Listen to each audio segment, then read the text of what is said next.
사무엘 하 7장을 보겠습니다. 14절 말씀인데요. 같이 합독하겠습니다. 시작. 나는 그에게 아버지가 되고 그는 내게 아들이 되리니 그가 만일 죄를 범하면 내가 사람의 매와 인생의 채찍으로 징계하려니와. 아멘. 오늘 제목이 뭐죠? 하나님의 성전. 성전이라는 말의 뜻은 여러분 다 아시겠죠? 성전. 근데 이제 제가 옛날에 교회를 다닐 때 그 교회의 이름이 있죠. 입구. 거기는 이게 마당이 있고 대문처럼 들어온 입구가 있어요. 그리고 들어오면 마당이 있고 그 다음에 교회가 있어요. 그럼 들어온 입구에는 교회 이름이 써 있어요. 그리고 마당을 들어와서 그 교회에 또 문패같이 뭐가 붙어져 있어요. 뭐라고 붙어져 있냐면 예배당. 근데 우리는 그 예배당을 교회라 그러는 거죠. 교회.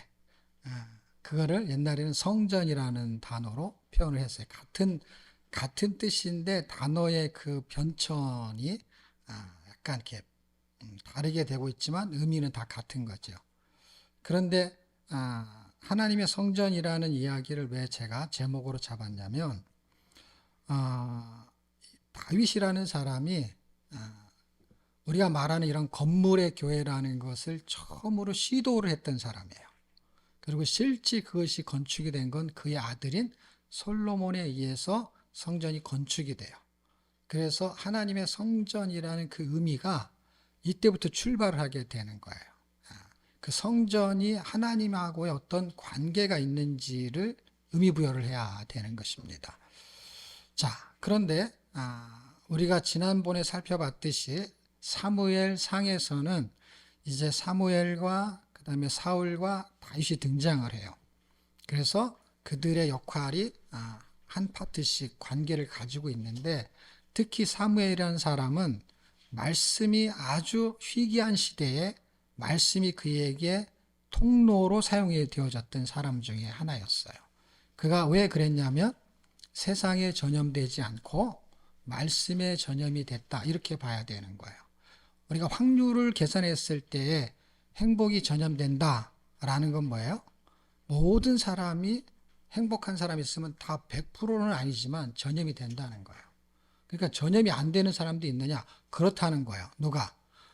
세상에서 죄악이 관영해서 자기 속이 옳은 대로 살았던 그 시대에 거기에 전염되지 않았던 사람이 바로 엘가나의 가정 한나에게 의해서 사무엘이 출생했다는 거예요. 지금 우리는 어딘가에 전염되기 되게 쉬워요. 그래서 팬데믹 얘기도 했었잖아요. 팬데믹이라는 거는 어떻게 알 수도 없는 상황에 그가 그 걸린 사람, 다시 말하면 코로나에 감염된 사람의 근처에만 있으면 전염되고 감염되기가 되게 쉽다 이거예요. 확인할 수도 없고 그가 걸렸는지 안 걸렸는지도 전혀 알 수도 없는데 혼자 살 수가 없잖아요. 격리되면 좋은데 평생 그렇게 살 수가 없잖아요. 그러니까 마스크를 쓴다든지 발견된 사람하고 격리가 된다든지 뭐 이런 조치를 취할 수 있지만 전염이 된다라는 것이 굉장히 인식이 되어 있는 상태예요. 그래서 멀리하는 수밖에 없어요. 그런데 특이한 경우가 하나 있는데 그거는 어떻게 하다 보니까 가까이 했는데 안 걸린 사람이 있더라는 거예요. 그런 사람은 많지는 않겠죠. 그런 사람 중에 하나가 사실은 사무엘과 같은 사람이에요. 그 집안에서 태어난 사람.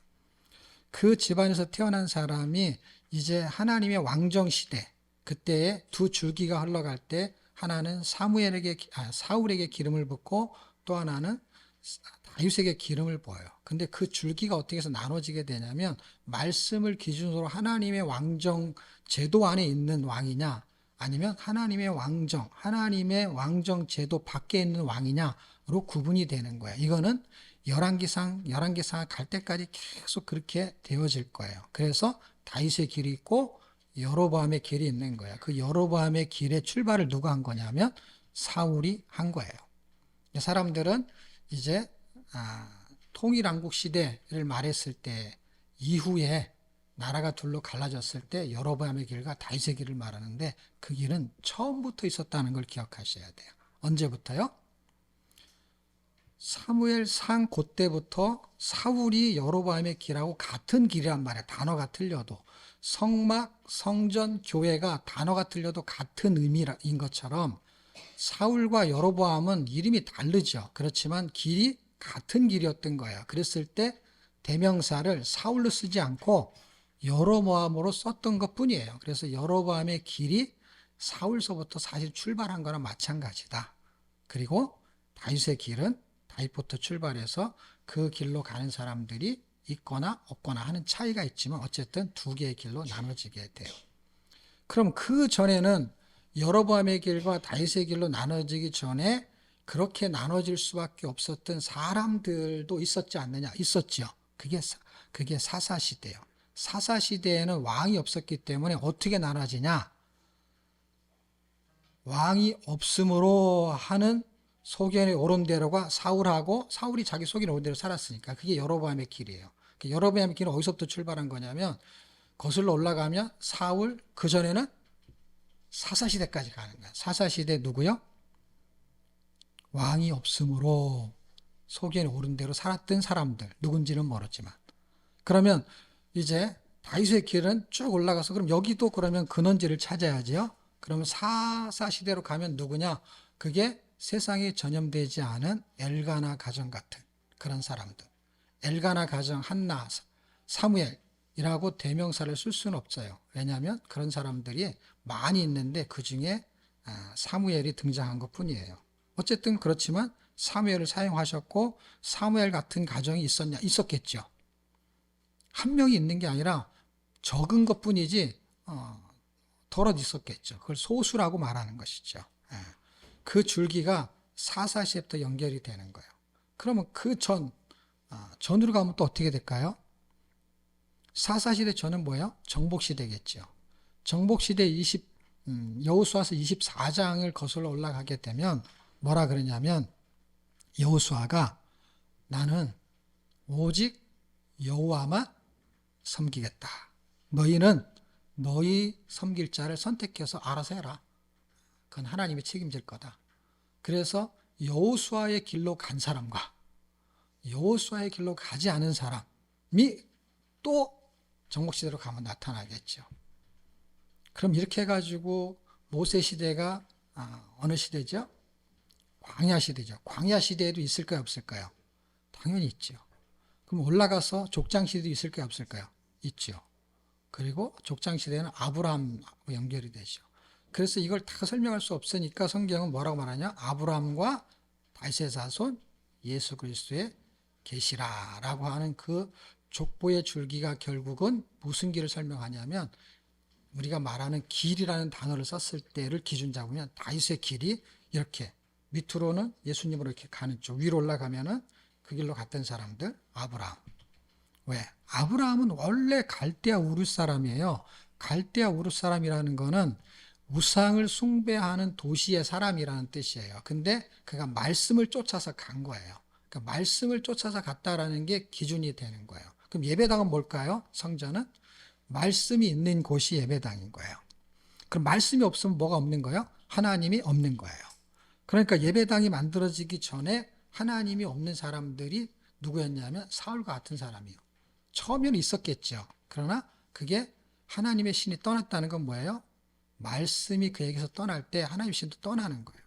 이거를 성전이라는 개념을 통해서 쭉 끌고 예수님 오시기 전에 이 성전이 건축되어지고 허물어지고 또 건축되어지고 하는 과정을 살펴보면 전부 다 하나님이 떠난다라는 표현을 써요.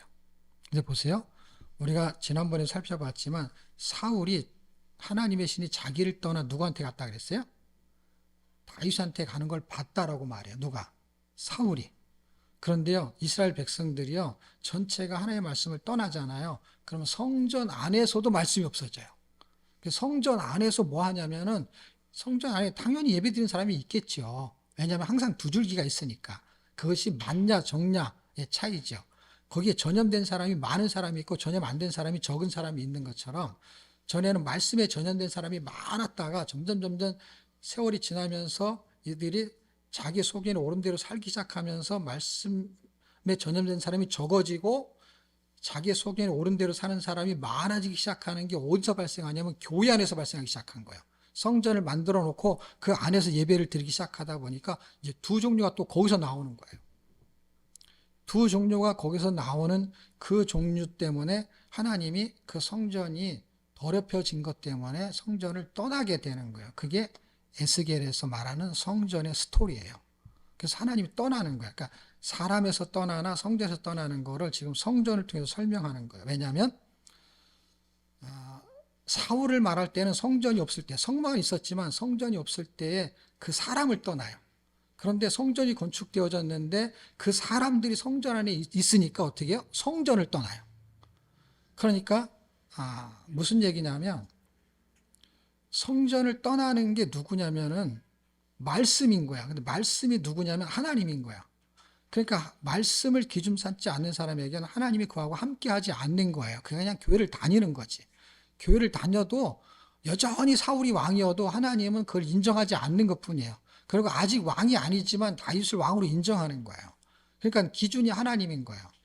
직분도 아니고 건물도 아니고 나한테 말씀이 있느냐, 나한테 하나님이 있느냐라는 거는 말씀으로 받기는 확인이 안 되는 거예요. 눈에 안 보이니까 하나님이. 근데 에스겔에서는 눈에 보이지 않는 하나님을 그들이 말씀을 떠나니까 그 하나님이 성전을 떠났다라는 거예요. 근데 성전이 다시 건축이 되어지고 하나님이 그것을 회복할 것을 보여주는 것이 에스겔서예요. 미리 그걸 보여주거든요. 그 보여줄 때 회복된다는 걸 보여주는 증거가 뭔지 아세요?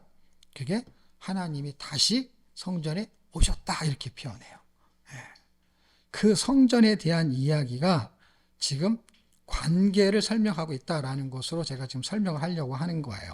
그런데 사무엘 하의 스토리를 대충 이해를 해야 되는데 스토리는 아까 말한 대로 이제 사무엘 상에서 이제 그 세 명의 스토리가 끝나게 되고 다윗이 이제 왕을 하게 되는 게 사무엘 상의 출발이에요. 그래서 왕을 해요. 왕을 해서 뭐 어디서부터 왕이 돼서 뭐 전 지역에서 왕이 되고 뭐 그건 읽어보면 되는데 거기 한 7장까지 읽어보면 그런 서론적인 이야기가 전개돼요. 그 서론적인 이야기의 핵심적으로 다루고 싶은 거는 그가 왕이 됐다는 거야. 그러니까 처음에는 유다 지파 쪽에서 왕이었는데 나중에는 전체 지파에서 왕이 돼. 어쨌든 그 왕이 됐다는 이야기예요. 그 다음에 지명이 나오긴 하죠. 뭐 어느 지역에서 뭐 그다음 어디서. 그렇지만 어쨌든 왕이 됐어요. 왕이 된 다음에 그가 처음으로 하고 싶은 게 뭐였냐면 왕이 되고 나서 큰 사건을 저지른 게 그가 성전을 건축하고 싶은 마음을 품은 거야. 읽어보면은 아직 아무한테도 얘기하지 않았어. 그냥 생각만 한 거야. 저는 여기서 큰 은혜를 받은 게 있어요. 그게 뭐냐면 우리가 하나님을 위해서 뭘 위대한 일을 실제 한 게 아니라 마음의 생각만 해도 하나님이 그걸 딱 눈치를 채는 거야. 그러니까 생각을 갖는 거야. 도둑님이 도둑질을 할 때 아무 생각 없이 도둑질 하는 사람 봤어요? 치밀한 계획을 세운다는 걸 아셔야 돼요, 여러분. 그리고 도둑질을 잘할수록 계획이 있어야 될까요, 없어야 될까요? 우리 영화에 나온 거 보셨어요? 옛날에 영화. 도둑들이라는 영화. 와, 팀이 조직이 되고, 그 다음에 자기 역할이 있고, 그 역할에서도 전문가여야 돼. 뭐 예를 들면 문을 딴다. 그럼 문을 따는 거 이제 전문가가 고용이 돼야 되는 거야. 어떤 외국 영화를 보면은, 은행에서 돈을 훔쳤어요. 근데 훔치는 사람보다 더 중요한 사람이 있어. 누군지 아세요? 옛날에 망보는 건데, 이제는 다 컴퓨터로 망보기 때문에, 누군지 아세요? 드라이버, 운전하는 사람. 그래갖고 경찰이 오기 전에 이제 딱 가면 이제 경보를 울린다는 거야. 그럼 만약에 5분 안에 온다. 그러면은 딱 물건을 실어가지고 경찰을 따돌려야만 되는 거야. 이제 시스템이 바뀌어가지고. 왜냐하면 경찰도 눈치를 채니까 아는데 추적하는 걸 피하는 거. 어떤 도둑은 완전히 경찰도 모르게 가져가는 거. 그러니까 그 어떤 상황에서 가장 중요한 사람이 누구냐 할 때 훔치는 사람도 중요하고 그걸 가지고 도망가는 사람도 중요하고 뭐 여러 가지가 중요한데 이게 팀으로 움직인다는 거예요. 그런데 이걸 얼마나 많이 준비를 했을까요? 전문가들이 팀을 하려면요, 같이 밥도 먹으면서 회의도 하고 얼마나 많이 할까요? 그런데 성전을 하나 건축한다는 걸 생각했을 때 다윗이 해볼까? 라는 것은 아니었던 것 같아요. 그의 생각 속에서는 이미 성막이라는 게 있었잖아요. 성막이 있었는 그것이 그림이 있잖아요. 그게 실제 본 거. 그럼 성전을 건축하면 어떻게 해야 되겠다는 생각이 있었을까요? 없었을까요? 있었는데 성경은 그걸 기록할 필요가 없는 거예요. 왜냐하면 그 생각 속에 있는 것 중에 중요한 건 뭐냐면 성전을 건축하고 싶다는 것이 가장 중요하기 때문에. 근데 제가 은혜를 받은 건 뭐냐면 그렇게 생각만 해도 하나님이 아직 말도 안 했어. 말도 안 했는데 그 생각한 걸 가지고 너무 기뻐했다는 거야. 이야, 저는 성전에다가 하나님이 그런 의미를 두었다라는 것은 성전이 어떤 의미가 그 당시에 있었는지를 아마 다윗은 알지 않았겠는가. 성전의 의미. 성전의 의미가 신약 시대에 오게 되면 어떻게 바뀌냐면요. 건물이 아니라 사람으로 바뀐 거예요. 그러면 그 전에 어떠냐? 그 전에도 그랬었는데 사람들이 전혀 이해를 못하니까 건물로 보여준 거예요. 그래서 성막으로 보여주고 그 다음에 그건 이제 움직이는 성막이죠. 성막 움직이니까. 그다음에 고정된 돌로 지은 천막이 아닌 돌로 지은 이렇게 고정된 건물로 보여줘요. 그런데 그놈이 허물어져요. 다시 지어져요. 근데 예수님 오셔갖고 이제 헤롯 성전 그거 허물어지면은 이제 내가 3일 만에 세우리라 하는 것을 처음부터 보면은 건물이 아니고 성전은 하나님 자신이었다라는 거예요. 그게 어떤 관계성이 있는지를 설명하고 싶은 거예요. 자, 그래서 7장까지는 건축하려는 마음을 갖고 있어요. 그러자 하나님이 너무 기뻐가지고 뭘 해주겠다는 얘기를 이 지금 14절 우리가 읽은 거 있잖아요. 그 전후를 읽으면은 뭔가 하나님이 뭐라 그러죠? 하여튼간 기분이 너무 좋아가지고 계산도 없이 막 그 상을 주겠다는 걸 남발한 것처럼 막 너무 많은 걸 줘. 그 업적에 비해서 아무것도 한 게 없는데 다윗은 아직. 그런데 그만큼 저는 큰 은혜를 받았다는 게 무슨 뜻이냐면 그만큼 굉장히 중요한 의미를 하나님이 갖고 있다는 거예요. 아마 다윗이 생각하지 못한 것만큼, 그러니까 생각하지 못했던 거 이상을 하나님이 생각하고 있었던 그게 뭐냐면 네가 생각하고 있는 게 얼마나 중요한 건지를 너는 아직 모를 거야. 근데 중요한 거를 건드린 거예요. 지금 다윗이. 그래서 그런 생각을 막 갖고 있는 찰나에 하나님 뭔가 해주겠다는 이야기를 해요. 그리고 나서 벌어진 사건이 뭐냐면 어디를 가든지 이기게 해요. 8장 읽어보시면요. 뭐라고 써있냐면 어디를 가든지 이긴다는 거야. 대상이 누군지 상관이 없어. 지역이 요새 같은 지역도 상관이 없어.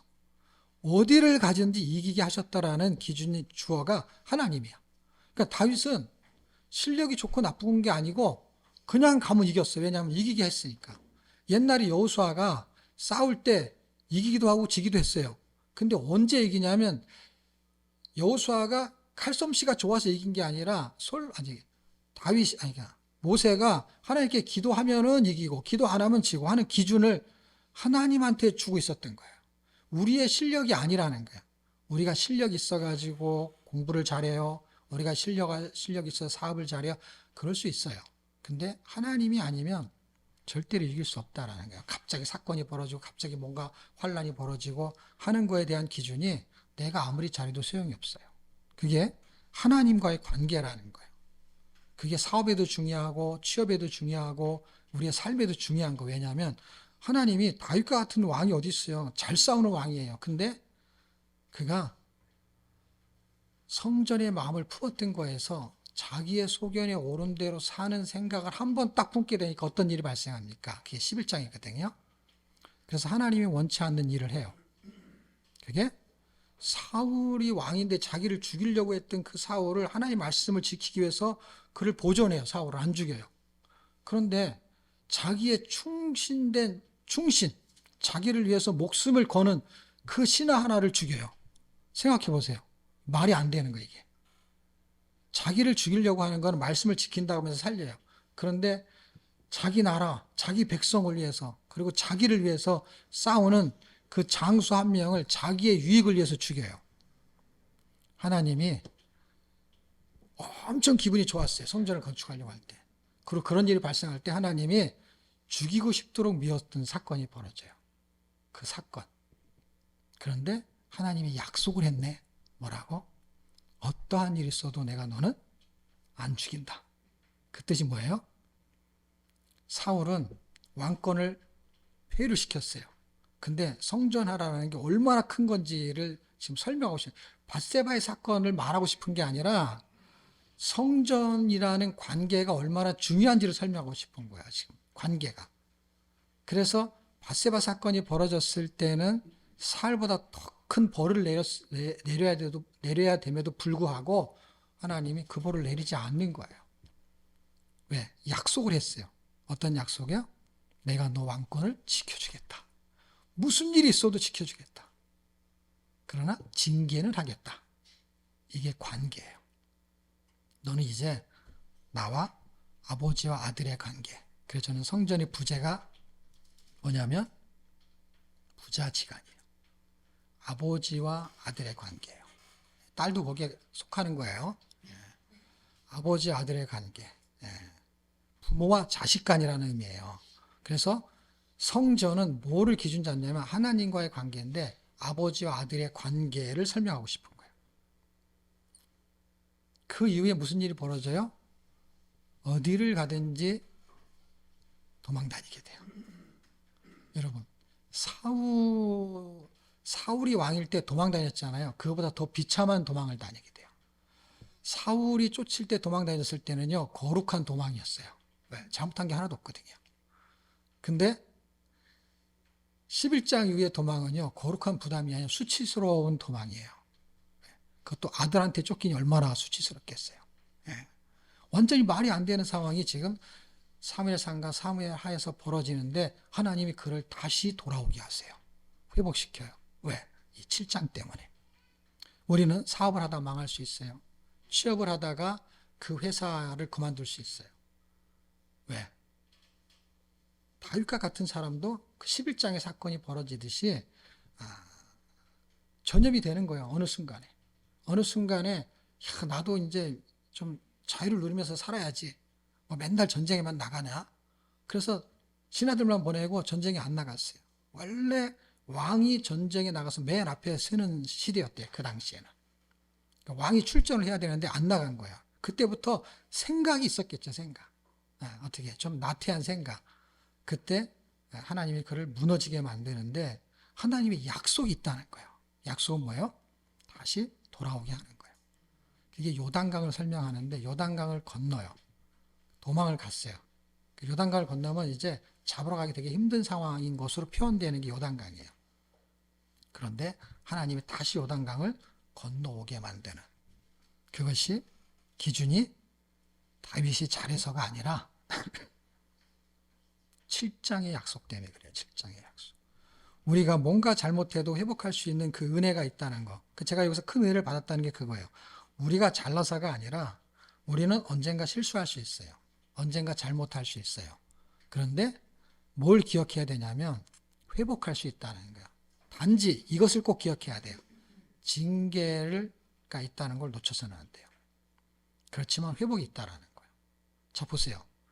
징계가 없고 회복이 없는 게 낫겠어요? 징계를 하면서 회복이 있는 게 낫겠어요? 징계가 있고 회복이 있는 게 낫죠. 그게 아버지와 아들의 관계라는 것입니다. 결론을 이야기하면 이렇습니다. 아버지와 아들의 관계는 성전의 관계. 이게 이제 깊어지면은 성막을 말했을 때는 이제 이게 이제 움직이는 거예요. 성막을 말했을 때는 관계가 어떻게 되냐면은 아버지 아들의 관계가 아니에요. 성막이라는 걸 말했을 때는 내가 너희 하나님이 되고 너는 나의 백성이야 이렇게 되는 거예요. 그러니까 군신의 관계의 느낌이 있어요. 그렇지만 너는 내 백성이니까 내가 너를 보살필게 이거야. 다른 나라가 아니라 너는 내 나라 백성이야. 그러니까 하나님 나라의 백성인 거야. 이렇게 큰 덩어리를 설명했어요. 그러자 성전 오게 되니까 그것이 군신의 관계가 아니고 가족의 관계로 바뀌어버려요. 이걸 좀 더 깊이 얘기하면은 이제 성전이 사람이 성전인 시대로 오잖아요. 그럼 예배소서에서 주님이 뭐라고 말씀하시냐면 이거는 이제 한 몸이라고 설명을 해요. 자, 보세요. 한 나라였어요. 그 다음에 한 가족이었어요. 굉장히 가까워졌죠. 그 다음에는 부부가 돼버렸어요. 왜? 한 몸은 부부니까. 그래서 에베소서 5장에서 말하는 그 남편과 아내의 순종과 그 다음에 사랑을 말할 때 사람들은 순종과 사랑을 가지고 막 싸우는데 그 얘기가 아니고 부부의 관계라는 거를 설명을 할 수가 없으니까 하나님하고 어떻게 부부가 되냐고 설명을 할 수가 없으니까 눈에 보이는 부부로 설명을 한 건데 사람들은 부부끼리의 그 관계를 가지고 자꾸 순종이 되냐 사랑이 되냐 이걸 가지고 싸우는데 그게 성경이 뭘 말하고 싶은 걸 놓쳐버리고 자기 소견에 옳은 대로 사는 사람들이 이제 그 얘기를 하는 거예요. 그게 자기 소견에 이건 사랑이야, 이건 순종이야. 그래서 순종이 안 돼, 사랑이 안 돼 이 얘기를 하고 앉았는 거예요. 하나님은 그 얘기를 하고 싶은 게 아니고 그건 예수를 안 믿어도 똑같은 일이거든요. 예수를 믿고도 그 얘기를 하고 앉았으니까. 예수 안 믿는 사람이 더 사랑하고 더 순종 잘하는 사람이 얼마나 많아요. 그러니까 그 얘기가 아니라고. 예수 안 믿어도 하는 사람이 있다니까요. 그러니까 논지가 완전히 바뀐 거예요. 거기다 초점을 두고 사랑해야 됩니다. 순종해야 됩니다. 이 얘기 안 해도 된다고. 왜냐하면 예수 안 믿는 집안에서도 결혼식 하게 되면 서약할 때 다 그 얘기 하잖아요. 왜냐하면 그렇게 살아야 되는 그런 시대의 흐름 속에 살기 때문에 부부가 어떻게 서로 사랑하면서 살아야 되고 서로 섬기면서 사는 게 순종이잖아요. 그러니까 서로라는 개념이 누구는 이걸 하고 누구는 저걸 해야 되는데 그걸 앞뒤를 뒤집으면요. 똑같이 사랑하고 똑같이 섬기는 거예요. 그러니까 똑같이 순종인 거예요. 그거를 격차를 둔 거는 뭐냐면 하나님이 사랑하지만 하나님의 말씀의 기준에 의해서 순종하며 살아야 된다. 이걸 말하기 때문에 집어넣은 거거든요. 자, 어쨌든 거기까지 가면 이렇게 되는 거예요. 한 나라, 그 다음에 한 가족, 그 다음에 부부가 되는 거예요. 그게 기준이 말씀에서 오는 거예요. 그 기준이 사랑과 그 다음에 징계가 같이 있다라는 거를 놓쳐서 그래요. 우리는 사랑한다 그러면 당연히 부모가 자식을 사랑하죠. 근데 왜 혼을 내죠?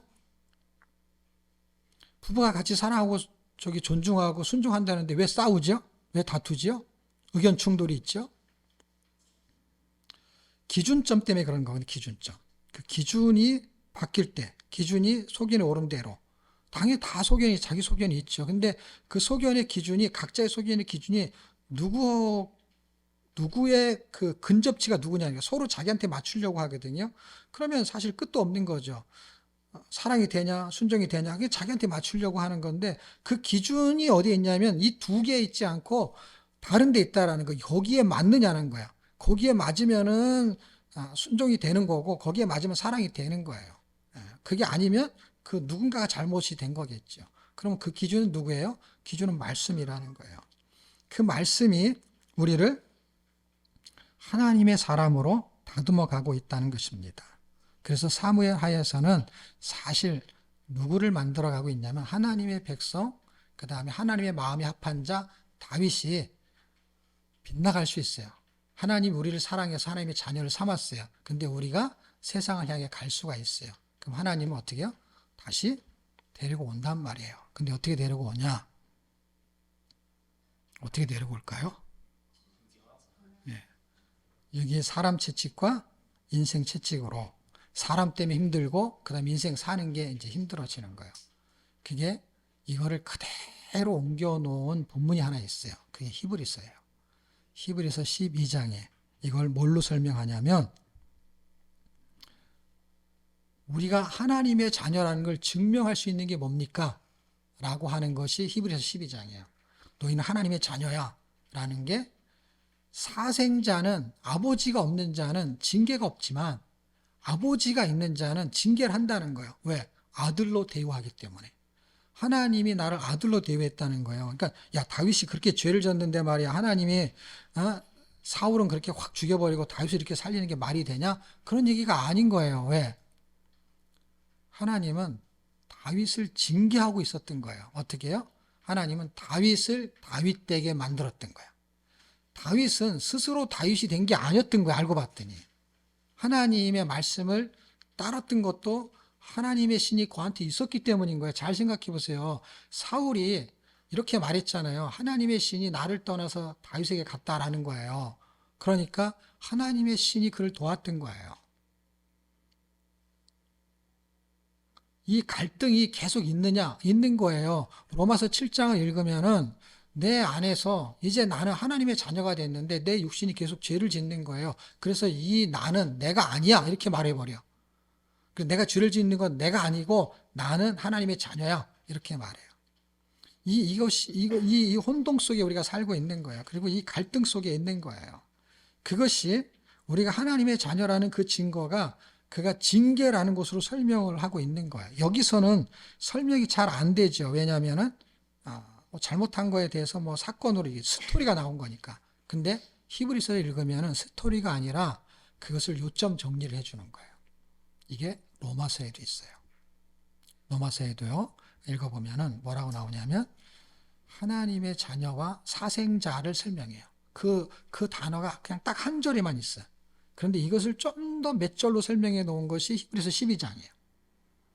그리고 이것을 스토리로 쫙 이야기로 전개시켜 놓은 것이 사무엘 하 전체 이야기예요. 그러니까 사람들은 성경을 읽을 때 신약이 되게 쉽다라고 하는데 신약은 되게 어려운 거예요. 왜냐하면 사생자와 그 아들을 설명하는 거에 대한 거는 논리적으로는 되게 쉬워요. 사생자와 중학교만 다녀도 한문으로 공부하면 다 알죠. 사생자, 그러니까 참 아들하고 구분이 되잖아요. 근데 그게 하나님하고의 관계라는 걸 이해할 수가 없잖아요. 그걸 이해시키려면 어떻게 해요? 사무엘하를 읽으면 그냥 이해가 되는 거예요. 이거는 전쟁 이야기가 아니에요. 이거는 사무엘이 왕이 돼가지고 성전을 건축하는 성전에 대한 이야기도 아닌 거예요. 왜냐하면 성전 건축은 어디서 되냐면 솔로몬한테 되는 거예요. 성전이라는 걸 통해서 하나님과 관계를 설명하고 싶은 거예요. 그래서 너하고 나하고 이런 관계야. 끊을 수가 없어. 그런 관계인 부분을 가지고 우리가 뭐를 전염시켜야 되느냐. 왜냐하면 지금 말씀이 희귀한 시대에 지금 다윗이 움직이는 거예요. 왜냐하면 왕정 시대가 됐어도 여전히 사사시대의 문화가 움직인다는 걸 기억하셔야 돼요. 그리고 왕정 시대가 둘로 나눠져 가지고 여로보암과 다윗에게로 갈 때도 거기도 계속해서 사사시대의 분위기가 움직인다고. 뭐가? 자기 소견에 옳은 대로 사는 게 움직인단 말이에요. 지금도 마찬가지고. 그럼 뭘 전염시켜야 되느냐? 우리는 말씀을 전염시켜야 돼요. 왜 그러냐면 성전은 마음이 합한 자에 대한 설명이고 성전의 의미는 부자지간이라고 제가 설명했어요. 물론 나중에 가면은 이제 부부지간으로 바뀌어요. 그렇지만 어쨌든 그게 마음이 합한 거예요. 한 몸, 그 다음에 한 가족이에요. 그래서 아들로 대우해요. 그래서 사생자가 있고 참 아들이 있는데 사생자하고 참 아들의 차이가 뭐냐면 사생자는 아무것도 상속받을 게 없어요. 그런데 참 아들은 상속자가 된다는 거예요. 그 이야기를 아까 제가 로마서 절수만 불러줄 테니까 나중에 읽어보세요. 로마서 4장 13절하고 16절 읽으면은 이제 사생자와 상속자 이야기를 해요. 그러니까 상속을 한다는 거예요. 상속을. 그러니까 우리는 하나님의 상속을 받을 자, 그러니까 하나님의 위, 다윗을 통해서 상속되는 게 왕권만 있는 게 아니라 그 왕권이 하늘에서 오는 거기 때문에 그 왕권을 가지고 오는 사람이 누구냐면 다윗의 왕권을 가지고 오는 사람이 예수님이란 말이에요.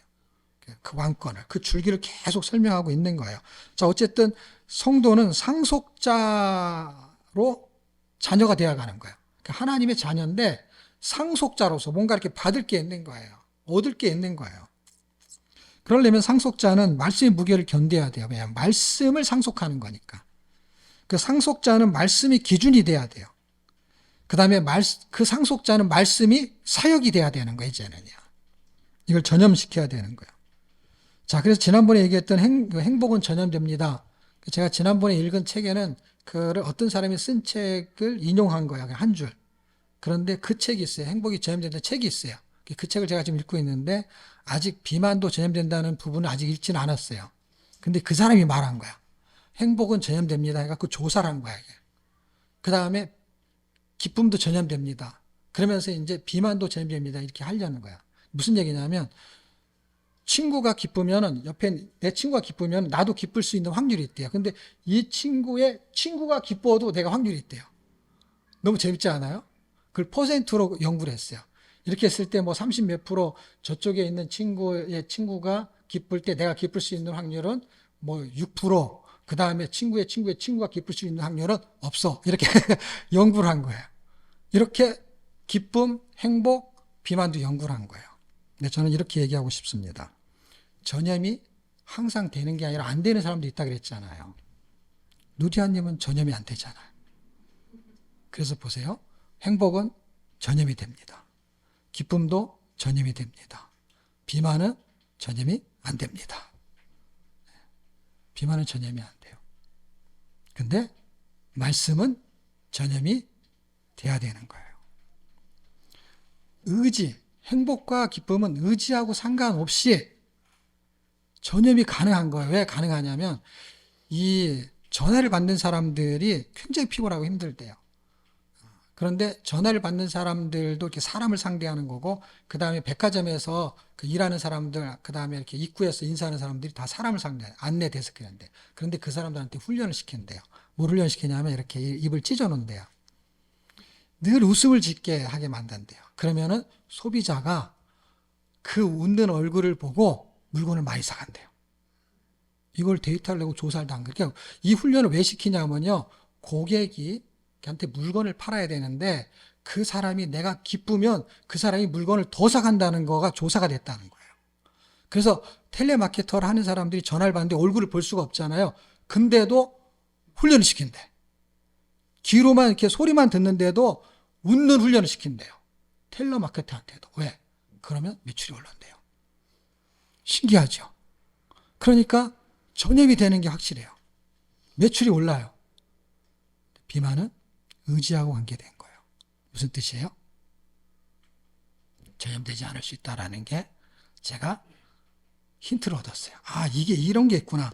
전염이 되는 것이 자연스러운 게 있고 자연스럽지 않은 게 있을 수 있다. 그게 무슨 뜻이냐면 의지가 있는 거예요. 내가 기쁜 사람을 봤는데 나는 슬퍼해야지 이런 의지를 갖는 사람이 없다는 거예요. 왜 그런 줄 아세요? 기쁜 걸 선호하기 때문에 그렇대요. 기쁜 걸 좋아하기 때문에. 그러니까 보세요. 살이 찌는 걸 좋아하는 사람이 있어요, 없어요? 왜 없어요? 누디아는 살이 찌는 걸 좋아하죠. 속았죠. 그러니까 그런 의미가 아니라 살이 찌는 걸 좋아하지 않죠. 근데 행복한 걸 좋아하죠. 그 행복한 거는 그러니까 전염이 자연스럽게 되는 거예요. 근데 보세요. 비만은 전염이 안 된다라는 내 지론이 맞을 거예요. 그 사람이 연구한 거는요, 데이터를 낸 거예요. 저는 데이터를 내지 않았지만 제가 생각하기에 맞는 것 같아. 왜 그런 줄 아세요? 의지를 갖고 있다라는 거예요, 사람은. 어떤 의지요? 행복하고 싶은 의지. 그 다음에 건강하고 싶은 의지. 살이 찌든 안 찌든이 중요한 게 아니라 건강하고 싶은 거. 살이 쪄야 건강하다면은, 그러니까 찌고 안 찌고가 중요한 게 아니라 살이 쪄야 건강하다고 생각하는 사람은 살이 찌는 거고, 살이 안 쪄야만이 건강하다 싶은 사람은 살이 안 찌겠죠. 그것이 전염될 가능성이 더 높다고 보는 거예요, 저는. 그러니까 비만은 전염이 안 되는 거예요. 왜? 우리가 그것을 원하지 않기 때문에. 그럼 보세요. 적용할 점. 이 두 가지를 가지고 적용할 점. 하나는 전염이 된다. 하나는 전염이 안 된다. 그거는 뭐예요?